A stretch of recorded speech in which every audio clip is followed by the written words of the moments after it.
Je consultais la dernière fois en ostéopathie et à la fin de ma consultation, je sors et là, je croise un patient que je connais, sa propriétaire.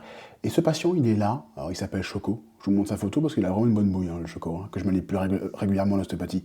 Et en fait, ce patient souffre de cristaux d'oxalate de calcium. Donc, des cristaux qu'on peut retrouver malheureusement de manière assez fréquente chez le chien. Donc, des calculs, d'accord. Et ça le bloque au niveau urinaire. C'est désagréable. Et la propriétaire qui connaît la chaîne Mado aime les animaux et qui est abonnée d'ailleurs, je la remercie, me dit: est-ce que vous pouvez pas, docteur, faire une vidéo spéciale sur les cristaux d'oxalate de calcium pour me dire quoi faire? Là, j'ai hésité, ça demande souvent de la recherche, mais j'ai vu Choco, je regarde Choco, je fais: bon allez, je vais faire ça. Et donc c'est ça cette vidéo. Cette vidéo, c'est pour vous donner, pour donner à la propriétaire de Choco, mais aussi à vous, si jamais votre animal souffre de cristaux d'oxalate, 3, 4 conseils à faire, simples, pour essayer d'améliorer la condition de votre animal. C'est tout de suite après le générique.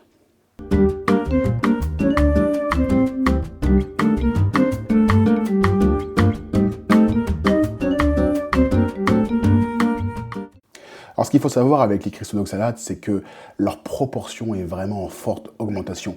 Il y a environ 40% des cristaux qu'on trouve aujourd'hui qui sont ces fameux cristaux d'oxalate. Et on va voir aussi que ces cristaux sont très fréquents chez les humains, ce qui permet d'avoir des pistes pour essayer de gérer ces cristaux d'oxalate. Il n'y a pas vraiment de traitement, c'est ça qui est un peu embêtant. Il n'y a pas une pilule miracle. Par contre, il y a des choses à faire qui sont très importantes. Dans les 2 articles que j'ai pu lire et qui sont d'ailleurs en lien dans la description, il y a ce qu'ils appellent en anglais le milestone, la pierre angulaire. Quelque chose qu'il faut absolument faire, et je sais que la propriétaire de Choco ne le fait pas ou ne l'a pas encore fait. C'est changer la nourriture en nourriture purement humide. Il ne faut pas hésiter à le faire.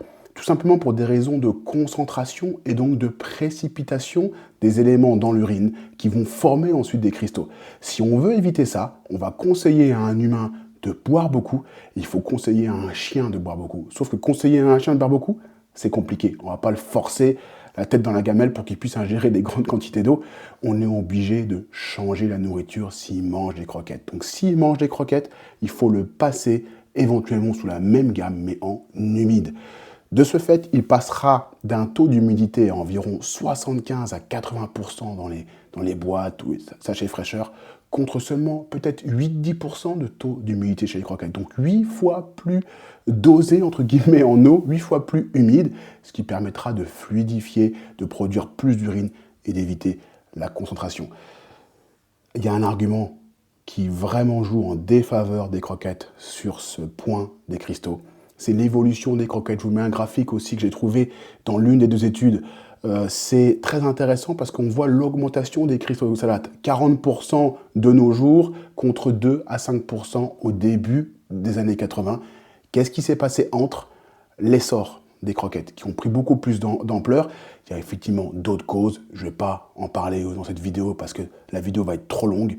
Mais clairement, le fait d'avoir passé beaucoup d'animaux au début des années 80, avec l'industrie alimentaire qui a augmenté, les croquettes qui se sont démocratisées, on a ces cristaux qui chaque année, et c'est pareil chez chat, il y a un graphique chat et chien, qui chaque année ont augmenté et ont provoqué, ont aggravé le processus des cristaux d'oxalate de calcium. Donc vraiment important de passer l'animal du solide, des croquettes, à l'humide.